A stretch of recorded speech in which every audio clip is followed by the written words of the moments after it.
on 95.3 FM in Windhoek, Desert Radio. The bold...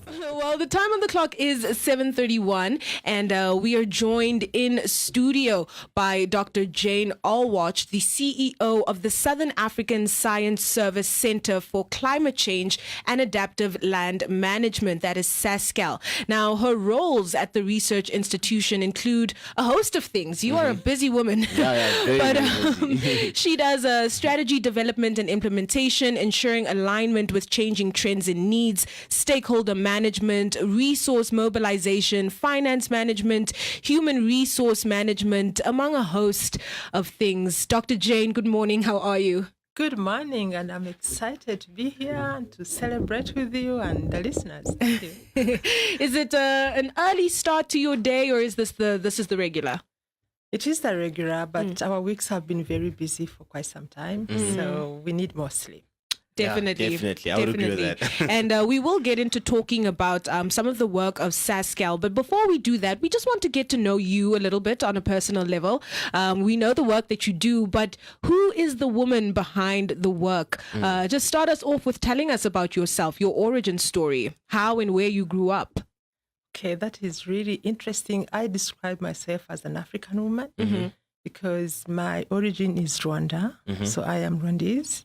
And I have grown up and born in Uganda, and this was a result of the first civil war in Rwanda in 1959. And my parents left, and they were refugees in Uganda. So I was born there, I was educated there, and I also worked in Kenya for quite some time. And then we moved to South Africa at the time, me and my husband, because South Africa was opening up in 1991, and they were looking for doctors. My husband is a doctor, so we came to South Africa, and then I did all my masters and my PhD and everything else, and really my adult career grew up from there. And I think what really made me where I am now is the degree I did in PhD in climate change. And I worked at University of Pretoria. I was the managing director of the Earth Observation in South Africa National Space Agency. And at that time, I was really doing a lot of things, from human settlement, from water bodies, monitoring everything with satellites. And I kind of missed climate change, which was my study. So when this position for SASSCAL came in, I was really excited, and I applied. And I'm here in Namibia, and I'm enjoying it. Now, I'm very curious, actually, with environmental related issues. Was that always an interest for you, the environment, as you were growing up? That was an interest? Yes, I didn't know at the time that it is called environmental science, or would I ever know anything about climate change. But when I was growing up, we grew up in a livestock kind of semi-nomadic family. And we had a lot of cattle. The African nomads keep a lot of cattle. And one of the the biggest problem we have were ticks and tick-borne diseases. And then because Uganda is also a warm country, we also had a lot of malaria. But then as young, I realized that malaria and tick-borne diseases were coming in certain months of the year and not in others. So I was really attracted to this relationship between rainfall and diseases, and also people, because our livelihood depended on the cattle and cattle keeping.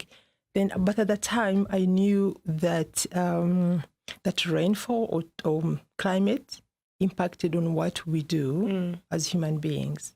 But then when I grew up and studied climate change, I realized that we as human beings, we're actually now impacting on the climate system. Then that was really interesting for me. It's that interrelationships, interdependencies between people and the environment that was really a big focus for me. And that was my passion. And later on, of course, I knew it's environmental science, it's climate change, it's all these things we are talking about, greenhouse gases, and now green hydrogen. And now you are one of the women. You are a woman running one of the biggest science institutions in the Southern African development community. Talk to us a little bit about that landscape and how it feels to be in that position. It's all very exciting, mainly because I do what I love. And when you found your passion and you're lucky to have a job that really helps you to express and develop and do everything you want to do, it becomes very, very easy. And it's also, of course, not easy for any woman in this position. But first of all, I just want to state that there's so many powerful and strong men that have shaped my life. And that is the fact. But once in a while, you find those that are maybe not very capable, or they have insecurities, or they've grown up in culture that oppress women. And those are very difficult to tackle. But then it's not up to any woman in that situation to try to tackle, because it takes the whole community to actually do it. And I must say that our governments and many institutions have got very strong gender policies to balance out. But once in a while, you'll meet someone like this. And I just want women, young women out there to say, just do your thing and focus on what you do and tell the truth. One thing that helps me as a person is that people sometimes they tell me I'm very blunt, because I do tell the truth. And I've also realized that when you tell the truth, you do not have to memorize things. And people won't put you down because you've told the truth, you've done things in the right way. You have to be fair, you have to be objective.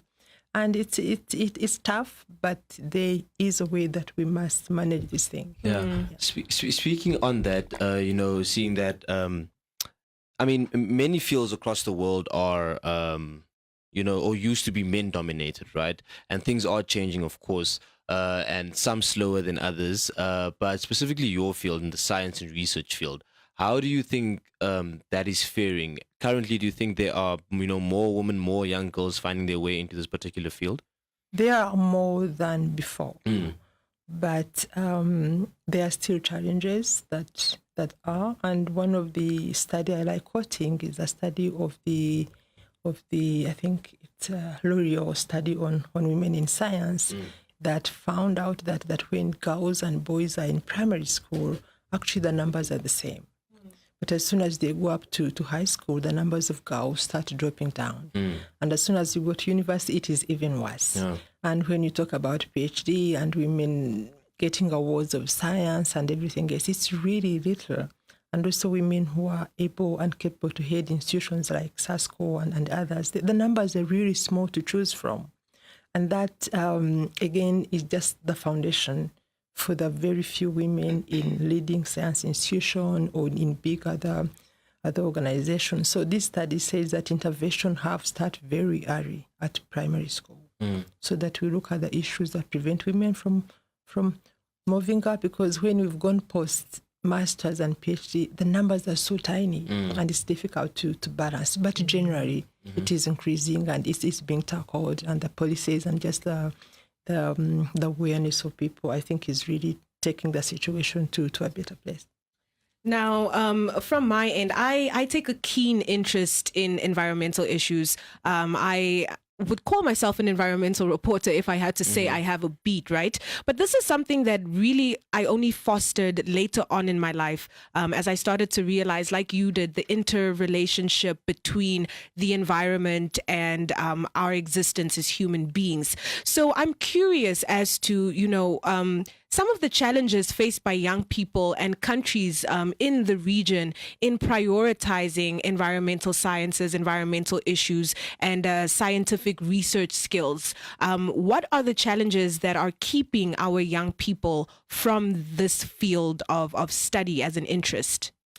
So the challenges faced by young people to go into the areas of environment and climate change, I think they are the same problems that hinder every other young person in Africa to venture into interested field.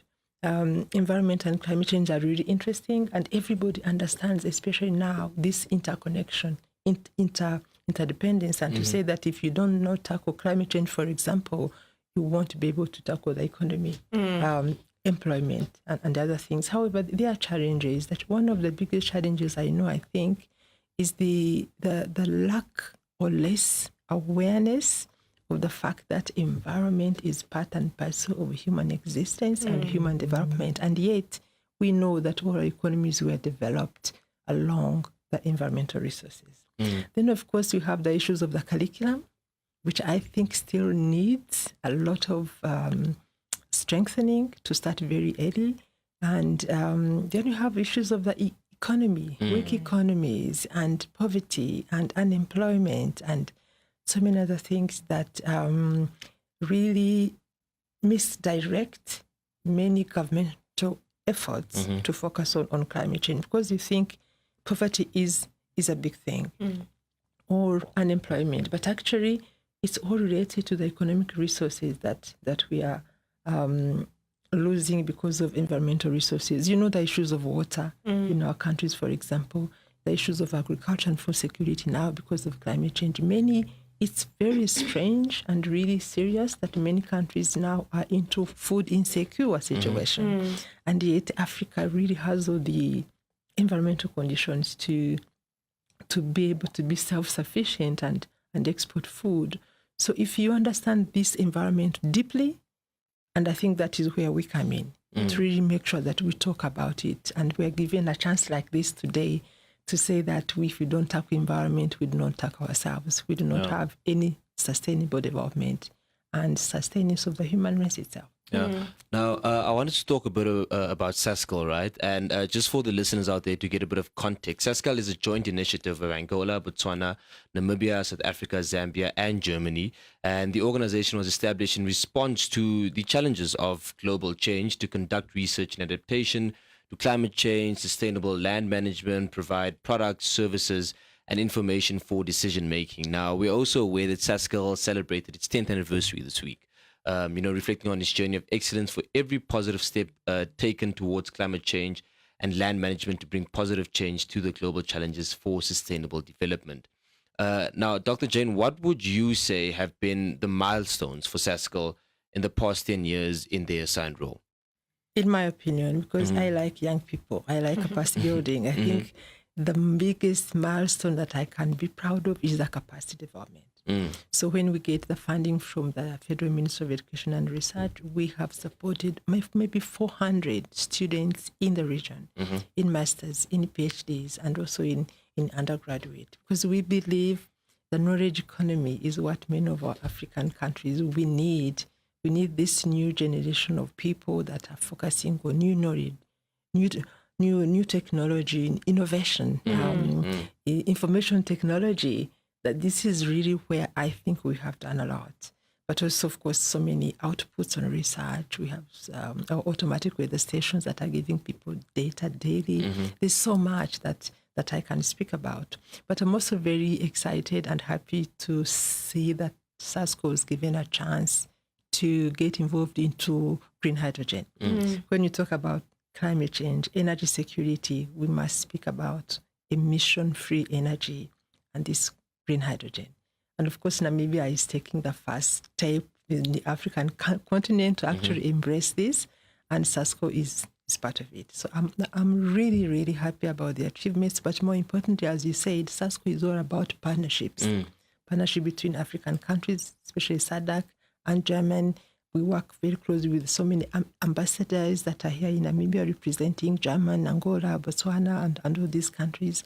And we have the communities that are really supportive and behind what we're doing. So partnerships are key, especially in environmental protection, in climate change. You cannot do it alone. So that's something I'm proud of. In addition to Namibia's push for green hydrogen, how would you say Namibia and the region generally is just faring in terms of climate change research and mitigation of climate change generally? Well, first of all, there is this perception, and it is actually correct, that we do not emit enough carbon emissions to actually be asked to mitigate.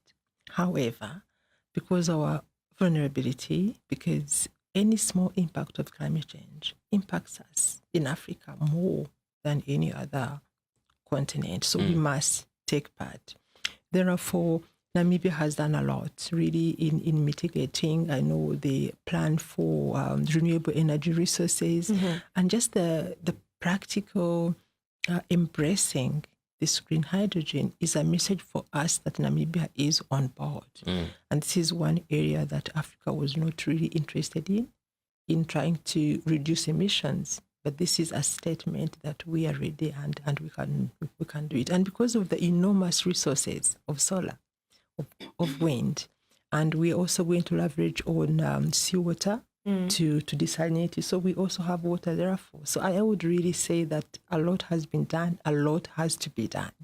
We need to make sure as SASSCAL to do enough research to say Namibia is actually in the right way. And one of the way we've done it is this production of the Atlas of green hydrogen generation potential in SADC, including Namibia, where we want to tell our politicians and businesses that this is the situation. You can go this way or that way. So I am very comfortable that we are on the right track. And speaking about that, especially the plans towards green hydrogen, right? Talk to us a little bit about the work that SASSCAL is doing with the government, or the data or information or research that SASSCAL is providing to the government when it comes to, mitigating climate change or combating climate change in the region. You can even speak beyond just the plans for green hydrogen. Just what does that cooperation between SASSCAL and the government look like? Okay, so SASSCAL cooperates with the government of Namibia in the same framework we cooperate with the other SADC countries, Angola, Botswana, South Africa, Zambia. And we are very proud of the automatic weather stations that I have mentioned. SASSCAL has got a network of about 160 automatic weather stations that they give data on real-time basis. Namibia also has their own stations. Apart from that, we also have worked very closely with Namibia in the past, SASSCAL 1, where we had projects that were looking at agriculture and food security. I think they have developed some new seeds and they've developed some manures. They've taken also a lot of work in new genetic materials. We have done some work on forest. We have advisory reports. And really, we have worked very closely with them. And of course, I think it's important for me to mention that our line ministry is the Ministry of Agriculture, Water and Land Reform, and the cooperation have been amazing. Namibia, again, was the first country to ratify SASSCAL treaty, because now we are turning international, and we have a treaty that was signed by other countries, but Namibia has recently ratified, really recognizing our work and ensuring that we are part and parcel of Namibia debates and contribution to climate change. Also, we've cooperated on a lot of capacity development, and in SASSCAL too, we also have big projects that are going to take place here in Namibia, particularly one on debushing and so many other things. Okay. And no organization or no project or idea comes without its challenges. So just talk to us a little bit about, some of the challenges SASSCAL has faced over the past few years, and what you've done to face those challenges. We have literally, I can say, very few challenges at SASSCAL, but one of the things that I think delays some of the implementation is just to learn to work in different countries, and especially when you have board members representing different countries, decisions sometimes is not made very quickly, but we need to understand and respect that each country has got their own way of working. But over some time, we have really learned to be patient and to make sure also that we focus more on the interconnectedness between the countries rather than looking at one country alone. So it's just a learning process. It's just something that we had to learn to balance out what is the SASSCAL's strategy forward and how to make sure that all countries are actually on board. Otherwise, we have had a lot of cooperation from funders, from the governments that also contribute to our operations. So all in all, I can say we have had a few challenges, but we have managed to go through. And then, like I said earlier, it's been 10 years, right, of SASSCAL. A celebration of a decade is not an easy feat, or getting there rather is not an easy feat. But celebrating that, what does that mean moving forward for SASSCAL? It was such a great day. Like when we started off, we didn't know it was going to be so successful. And we agreed we're making it short and sweet. And that's what we did. And we called all the people that took part in formation of SASSCAL from German, from the countries, to just give us messages of support. Those messages were so amazing. And it was just an indication that the next 10 years are even going to be better. Everybody appreciated what we have done. everybody committed to more pledges and commitment. And the staff members were really so happy. It was just like a moment of that we've been waiting for, especially coming from COVID. 2020, we worked from home. 2021 was another year, and it was just like a turning moment for everyone. So the future is really bright. We have managed to put together enough resources, but then we'll keep on getting more and more projects to make sure that at least every other 3 years we are secured going forward. So it's great. It's great. And I'm really happy to be here this morning. And we would like to talk to young people to make sure that we share with them what we have done. And you also share with us what you actually want us to do. I think that's what will make us more successful going forward. Definitely. Absolutely. Now, if you are just joining in, we are talking to Dr. Jane Olwoch, the CEO of the Southern African Science Service Center for Climate Change and Adaptive Land Management, that is SASSCAL. Now, Dr. Jane, another thing I want to ask you, and just, just thinking of your history and how you got to where you are, what would your advice be for, a little girl growing up somewhere in rural Africa who in this moment in time doesn't believe that, she can achieve her goal of, working in the environmental sciences, being a scientific researcher? What would your word of advice to that little girl be? I would say find your passion. That's the most important thing. And I would say be positive. If you look at my LinkedIn and everything else, I say I'm optimistic.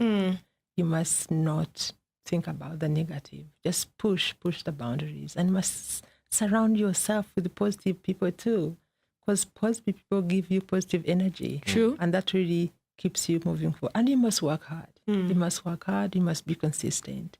There's one thing I like talking about also. It's about be consistent despite the weather. Sometimes you wake up and you don't feel like you want to work, but you have to keep on. So I think it's about find your passion, be consistent, surround yourself with positive people, and be optimistic, and be positive, and respect yourself, and be confident. I think that's the most important thing. Don't let anyone put you down. Yeah. Because you know you are here to make a difference. Yeah. That's what I would tell the girl. Definitely. That is a beautiful word of advice. And I think I'll carry that with myself as well. And then, we have a few minutes left with you. So I just want to shift a little bit from, the technical things and just get back to talking about you yourself, right?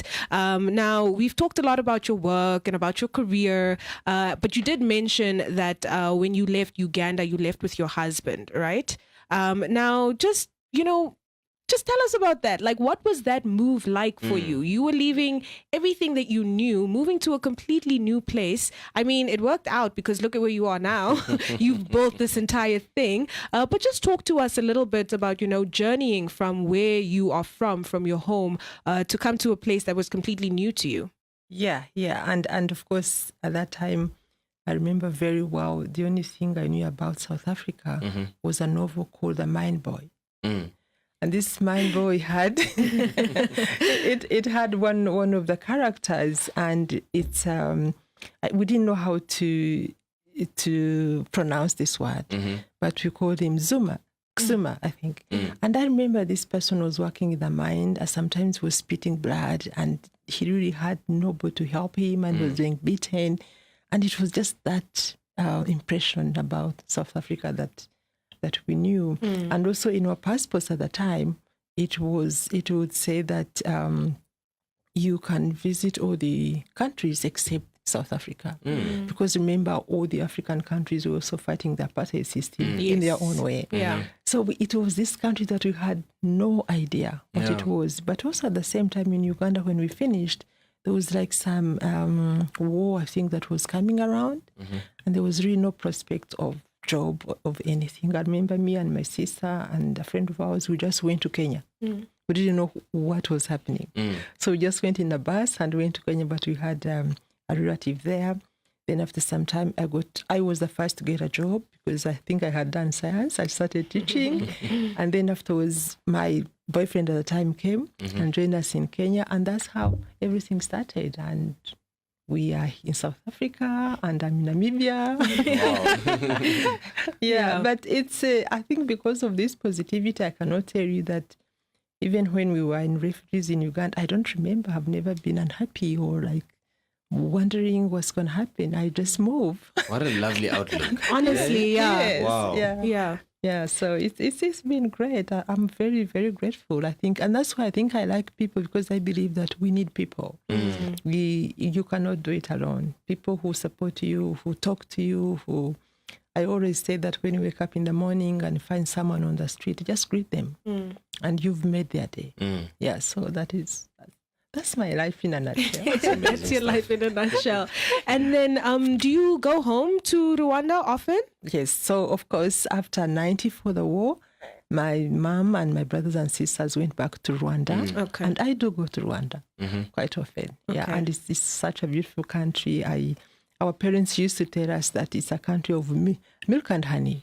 So we're very excited to go back. But of course, when I went back for the first time after the war, it was so different because of the genocide, and the place was still really smelling, and it was different from what I knew. But now it's I think what we expected it to be. It's really a good country. It's developing. It's green. So.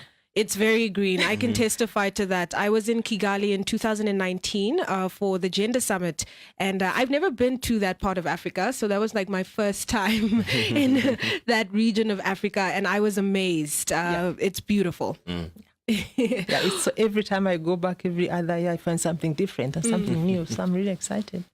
Well, Dr. Jane, thank you so much for joining us this morning. It's been a pleasure having you in studio. And we definitely look forward to having you back as we see some of the projects and developments that are happening at SASSCAL.